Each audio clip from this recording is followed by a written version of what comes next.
Pompey Sound, your hourly update from Fratton Park, sponsored by Piglet's Pantry, the home of award-winning and handmade food on the South Coast. John Messino is talking up the prospect of seeing Jacob Farrell in a blue shirt for what would be only the second time. Jacob is good. He's been working hard over the summer. He's a very, very hard-working lad anyway, a very fit lad, and he's come back in very good shape. We caught a glimpse at home of him against Sheffield United, and we're looking forward to seeing more this year. We have all the information in front of us, and, with the testing and everything he has done over the summer, we hope he is now over the injuries. Having surgery on the MCL should strengthen it. We also wanted Jacob to spend a bit of time back home. He was looked after by the physio of the Australia national team.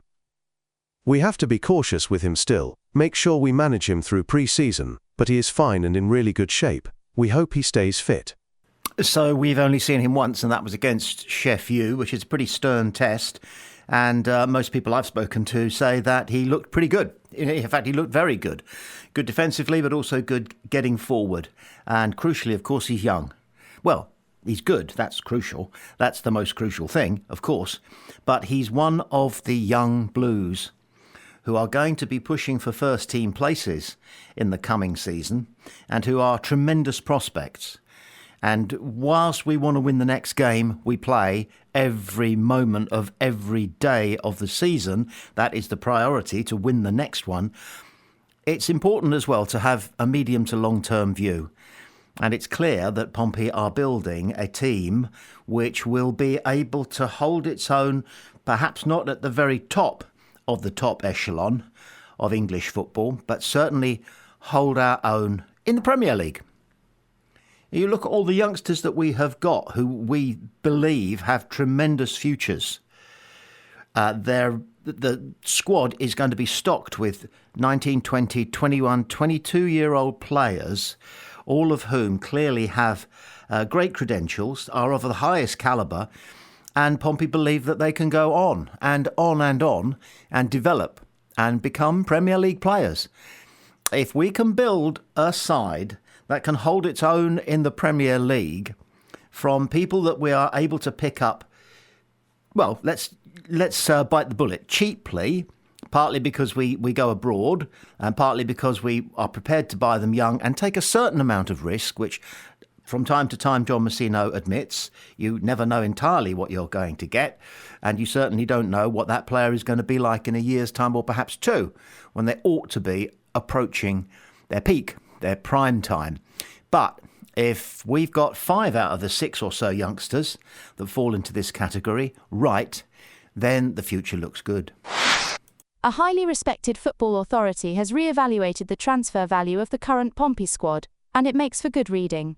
Transfer Market, the giant German football website, now values the present squad at £19 million, a considerable increase on the estimate that they applied at this time last year. No less than 7 Pompey players are now valued at £1 million plus. Goalkeeper Nicolas Schmidt is one of them. His valuation has soared to £1 million compared to the £400,000 it's believed Pompey paid to bring him to Fratton Park.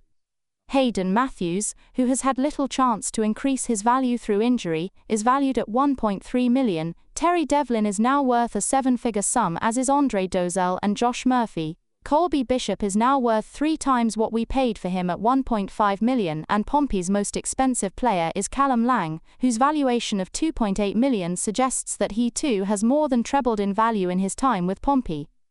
Bubbling at just under the £1 million mark are Connor Shaughnessy, Zach Swanson and Regan Paul, each of whom have a price tag of £800,000. That is naturally very heartening news. It's good to know that we are making improvements and we are perceived by people beyond Fratton Park as making those improvements. Our players are getting better.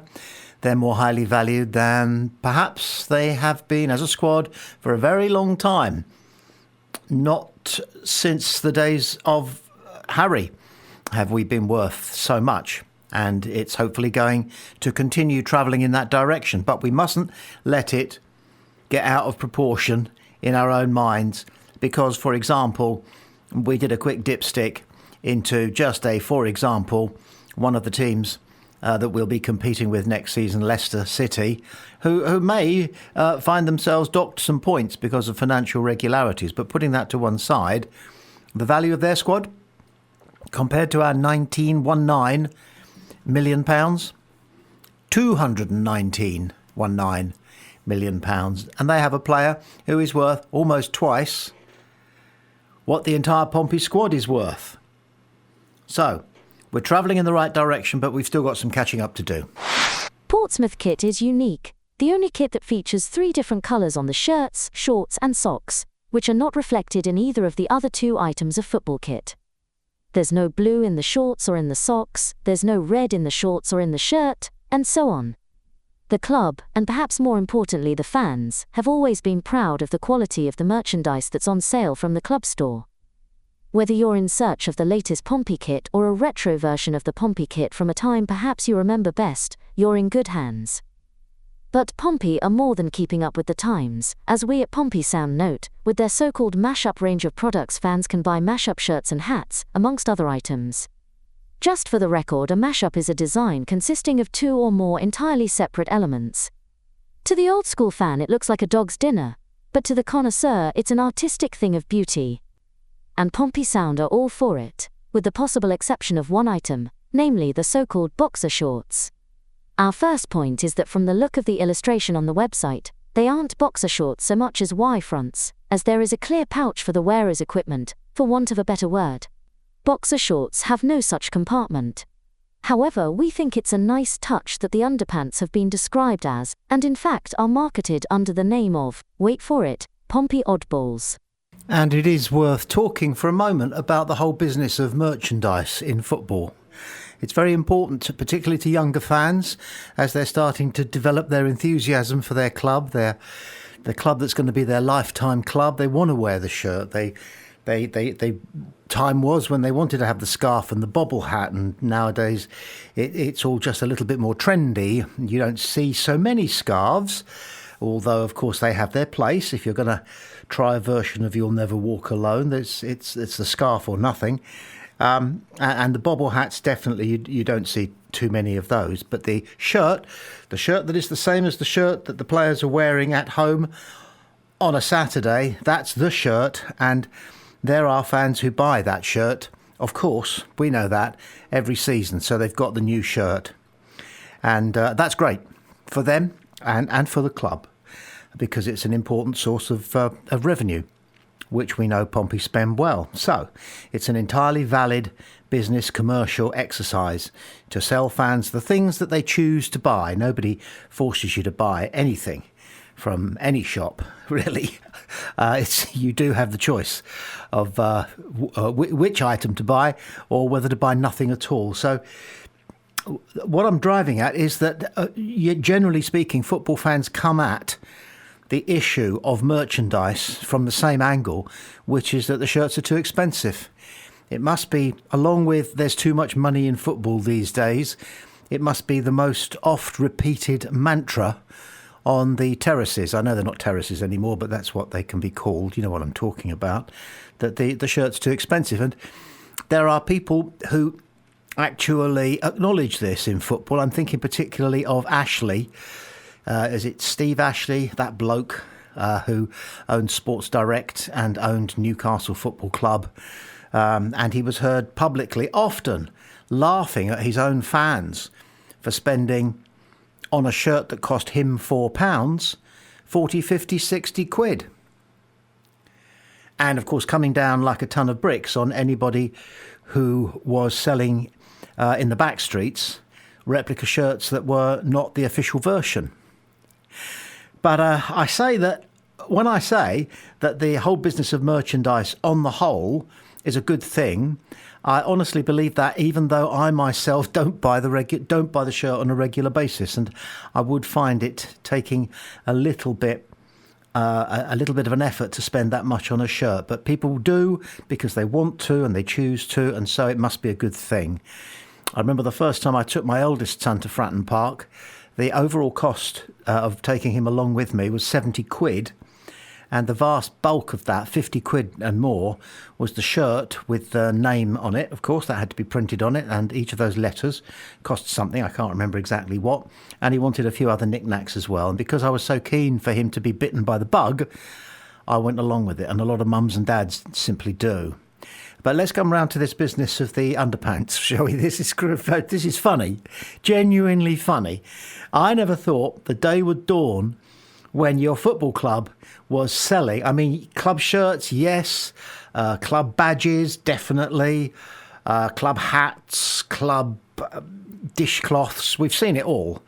But club underpants, I never thought the day would dawn. And I've had a look at the website, and yeah, they're not boxer shorts. Boxer shorts hang down vertically in every part of them. There's no support pouch. Can I put it like that?